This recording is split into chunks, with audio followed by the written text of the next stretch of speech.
Class के सभी students, आप सबका वापस मैं वेलकम करती हूँ अपने चैनल में और उम्मीद करती हूँ कि मेरे प्रीवियस वीडियो के अंदर जो मैंने आपको सॉलिड स्टेट समझाई थी वो पूरी तरह आपको समझ में आ गई होगी और उसके अकॉर्डिंग आप सारे आंसर्स लिख सकते हो। अब मैं आपको पढ़ा रही हूँ लिक्विड स्टेट। लिक्विड स्टेट क्या होती है? एक ऐसे सब्सटेंसेस या मैटर होते हैं बेटा विच शो फ्लूडिटी। फ्लूडिटी का मतलब हम लोग कहते हैं बहने वाले, यानी कि जो भी सब्सटेंस या मैटर बह सकता हो वो according to the classification mode of classification of matter में वो लिक्विड स्टेट को बिलोंग करेगा। अब आपसे सबसे पहले टर्म पूछी जाती है कि फ्लूडिटी होती क्या है। फ्लूडिटी जिस तरह से बेटा सॉलिड्स में मैंने आपको रिजिडिटी बताई थी, वैसे ही आपके लिए जो लिक्विड्स होते हैं उनमें फ्लूडिटी प्रॉपर्टी मिलती है। फ्लूडिटी का मतलब होता है the tendency to flow easily from height to depth और high pressure to low pressure.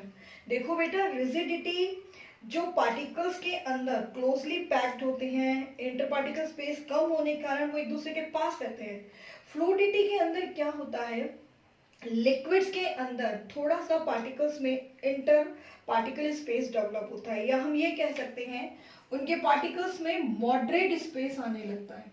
और जो ये inter particle space moderate form में होता है उसके कारण क्या होता है, उनमें हम ये नहीं कह सकते कि फोर्स ऑफ अट्रैक्शन नहीं है। फोर्स ऑफ अट्रैक्शन है पर उनका सीक्वेंस मॉडरेट है, तो फोर्स ऑफ अट्रैक्शन भी मॉडरेट है, जिसके कारण ये पार्टिकल इस पार्टिकल को अपनी तरफ खींचता है और इसके एक दूसरे को अट्रैक्ट करने से वो क्या करते हैं, फ्लो होना चालू होते हैं।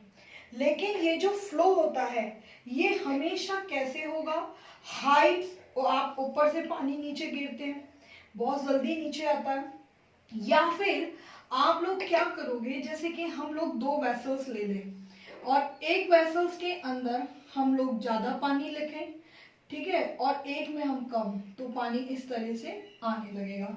इस तरीके से या तो हाई से डेप्थ की तरफ जाए या फिर हाई प्रेशर से लो प्रेशर की तरफ चले। इसी को हम क्या कहेंगे, फ्लूडिटी। अब आपकी इसी के बेस पर यानी कि moderate arrangement of inter particle space in the liquid state हमारे लिए बहुत सारी प्रॉपर्टीज डेवलप हो गई। पहली प्रॉपर्टी क्या डेवलप हुई, नो फिक्स्ड शेप।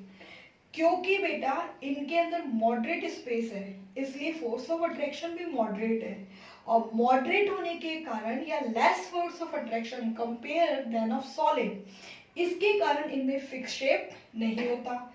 मान लीजिए मैंने एक बच्चे को दिया ग्लास, पानी मैंने आपको 1 लीटर ही दिया, और एक को मैंने दे दिया सॉसर शेप का, ठीक है, और एक को मैंने आपके लिए दे दिया कोई फनल आपके लिए इस तरह का। मैंने कहा बेटा इन सब में 1-1 लीटर पानी डालो जो मैंने दिया है। पानी की का क्वांटिटी तो 1-1 लीटर ही रहेगी, लेकिन वो इस कंटेनर के अकॉर्डिंग ही शेप ले लेंगे, सबके सब इसके अकॉर्डिंग शेप लेते चले जाएंगे आपके लिए। यानी क्यों, क्योंकि इनके अंदर लेस फोर्स ऑफ अट्रैक्शन है और मॉडरेट इंटर पार्टिकल स्पेस है। अब हमारे लिए आता है फिक्स्ड वॉल्यूम। वो मैं अभी आपको बता चुकी कि फोर्स ऑफ अट्रैक्शन है, इसके कारण बेटा हम इसके अंदर वॉल्यूम कैसा रहेगा, फिक्स। क्योंकि वॉल्यूम का मतलब आपके लिए क्या होता है, the amount that occupies by the matter या बाय द सब्सटेंस, उसी को हम लोग क्या कहते हैं, वॉल्यूम्स कहते हैं।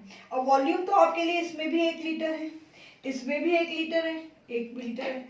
ऐसा तो नहीं है ना कि आप लोग बाजार से 1 लीटर पेप्सी लाए और ग्लास में डालते ही वो आधा लीटर रह गई, नहीं हो सकता। इस तरीके से ये फिक्स हो गए। अब आपके लिए बहुत इंपॉर्टेंट टर्म चलेगी जिसको हम लोग कहते हैं डेंसिटी। डेंसिटी डेंसिटी का सबसे पहले बेटा मतलब क्या होता है यही आपको समझाना पड़ेगा। डेंसिटी जो होती है वो होती है, उसको इंडिकेट करते हैं डी से, कुछ फिजिक्स में आपको बेटा रो से भी कराएंगे, और वो होती है आपके लिए m/v। ये तो एक फॉर्मूला लिख दिया, आप कहेंगे ये क्या मैम। अब देखिए m का मतलब होता है मास ऑफ सब्सटेंस, ठीक है, और V का मतलब होता है वॉल्यूम ऑफ सब्सटेंस। यानी कि जब कोई भी आपके लिए मैटर या सब्सटेंस अपने मास के अकॉर्डिंग स्पेस ऑक्यूपाइज करने लगता है, उसी को कंपेयर से जो चीज निकलती है उसे हम क्या कहते हैं, डेंसिटी कहते हैं। जो डेंसिटी होती है उसकी यूनिट भी बना सकते हो आप। कैसे? मास को आप किस में मेजर करते हो? ऑब्वियसली किलोग्राम में।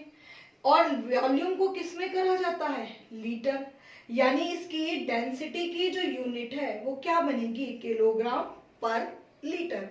इस तरीके से बेटा आपके लिए डेंसिटी। अब डेंसिटी से हम क्या पता लगाते हैं कि लिक्विड की डेंसिटी सॉलिड की कंपेयर में आपके लिए कैसी होती है?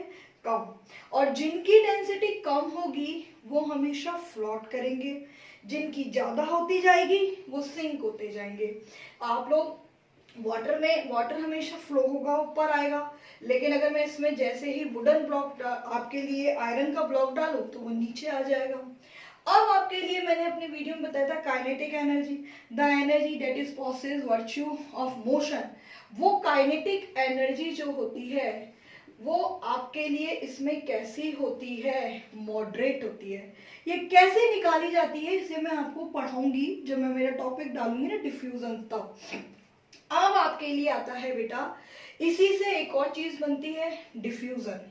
डिफ्यूजन का मतलब होता है, आपको मैंने बताया भी था कि इंटरमिक्सिंग ऑफ द पार्टिकल्स, ठीक है, या फिर हम सिंपल लैंग्वेज में कहें when particles move high concentration to low concentration.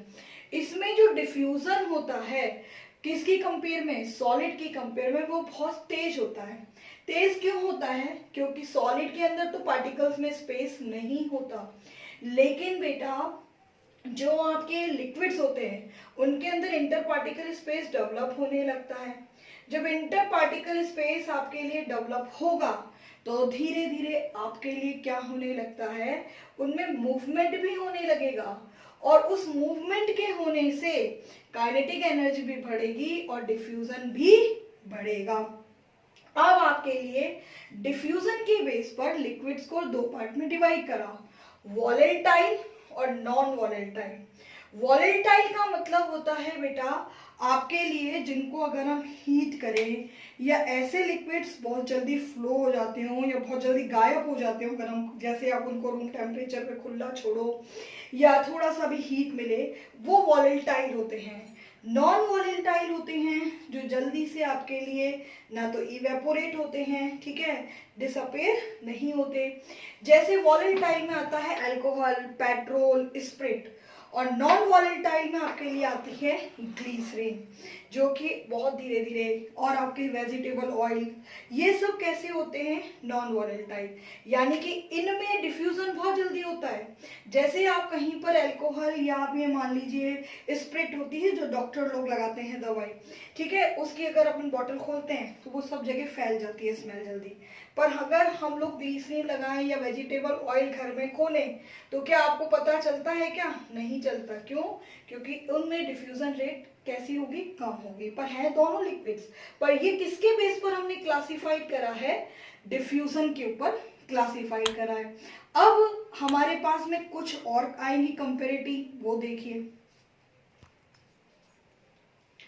Size of particles, इनका साइज ऑफ पार्टिकल मॉडरेट होता है, जिसकी वैल्यू होती है 10 की पावर -7 टू 10 की पावर -9 मीटर। ये साइज आप याद रखिएगा। बस यही आपके लिए था special property related to the liquid state. यानी अगर अब आपके पास क्वेश्चन आ जाए कि सॉलिड और लिक्विड को आप कैसे डिफरेंशिएट करोगे, यानी क्वेश्चन आ जाए right the difference between solid and liquid, तो आपको मैंने इतना अच्छी तरह से समझा दिया है कि आप लिख सकते हैं। या फिर अगर कोई आपसे पूछे कि थम्स अप या Pepsi is a liquid, why, तो आप ये सारे पॉइंट उसमें एक्सप्लेन कर देंगे, ठीक है।